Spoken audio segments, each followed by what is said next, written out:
I thought it would be fun to have a look today at some of the most prevalent Christian myths. And what I mean by that is urban myths, urban type myths espoused by mainstream Christians about the world, their God, and other Christians.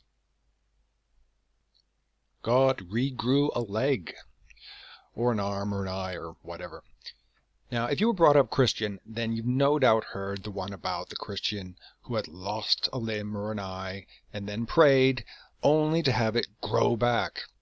We never see any evidence of this. It's always someone the person telling you about it has heard of, usually from another Christian and on down the line. This myth is no doubt a fabricated response to the skeptics' criticism of faith healers, that they never seem to be able to regrow an amputated limb.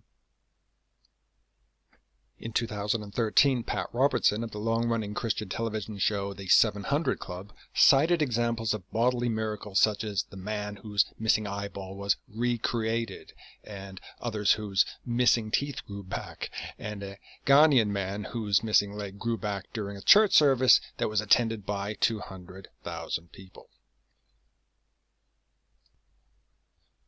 Okay, here's another one. Planes must have one atheist pilot in case of rapture. Okay, the claim is that airlines will not pair Christian pilots and co-pilots out of fear that the rapture will snatch away both crew members capable of landing the flight. Yes. The concept of the rapture is a bit of a myth in itself, in that the Bible doesn't really say that this will happen. According to rapture advocates, this is the event where all the world's best Christians will be snatched up into heaven by Jesus at some unspecified time in the near future.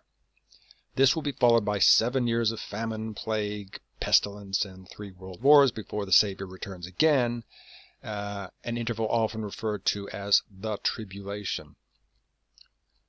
So, Christian pilots and co-pilots barred from serving together? Really? This one is relatively new, but I do remember it going back to at least 1993. I think that's when I first heard about this.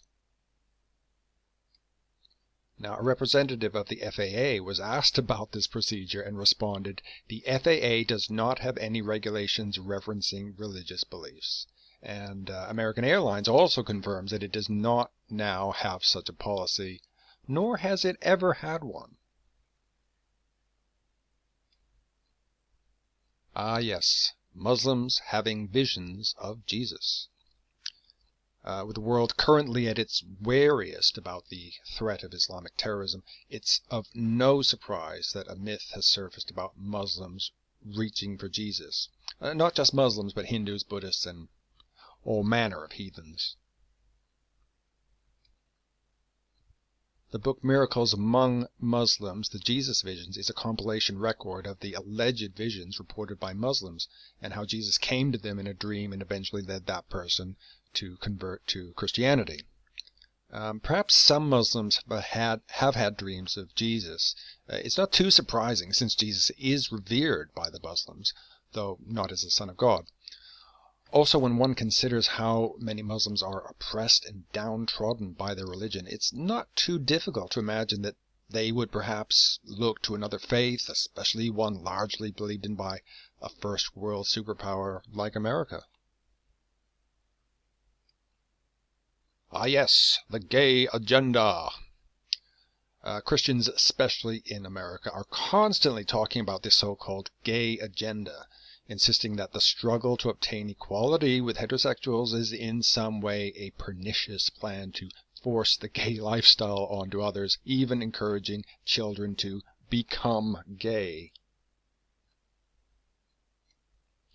Okay, the right-wing online encyclopedia Conservapedia defines it this way.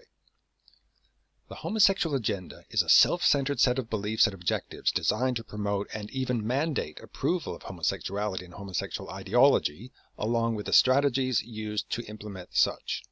The goals and means of this movement include indoctrinating students in public school, restricting the free speech of opposition, obtaining special treatment for homosexuals, distorting biblical teaching and science, and interfering with freedom of association. Yeah. Right. Okay. There's a great hunger for God in the world. I've been hearing this one from Christians since I was very small. Now, the British Social Attitudes Survey suggested that the number of Anglicans in the UK fell from 40% of the population in 1983 to 29% in 2004 and to 17% last year.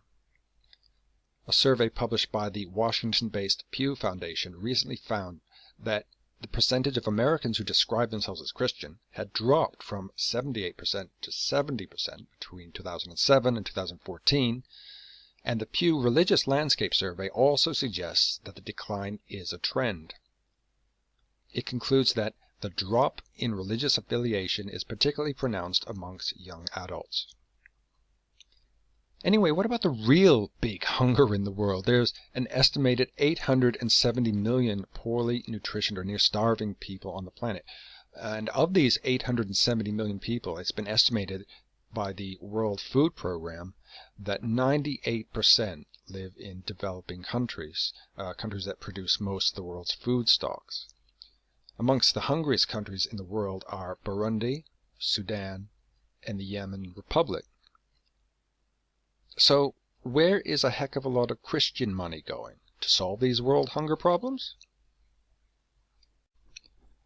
This is Joel Osteen, the brightly grinning televangelist senior pastor of Lakewood Megachurch in Houston, Texas. Now, he bought the gigantic facility for $7.5 million and has an annual budget of $70 million. Osteen's books and other products rake in a reported $55 million a year. Joel Osteen and his wife live in a 17,000 square foot mansion. Makes one wonder where that money could have been spent better, huh? And it's not just Joel Osteen you should point the finger at. What about his thousands of congregants who are perfectly fine with his extravagant lifestyle? And he isn't the only one. Benny Hinn, anyone?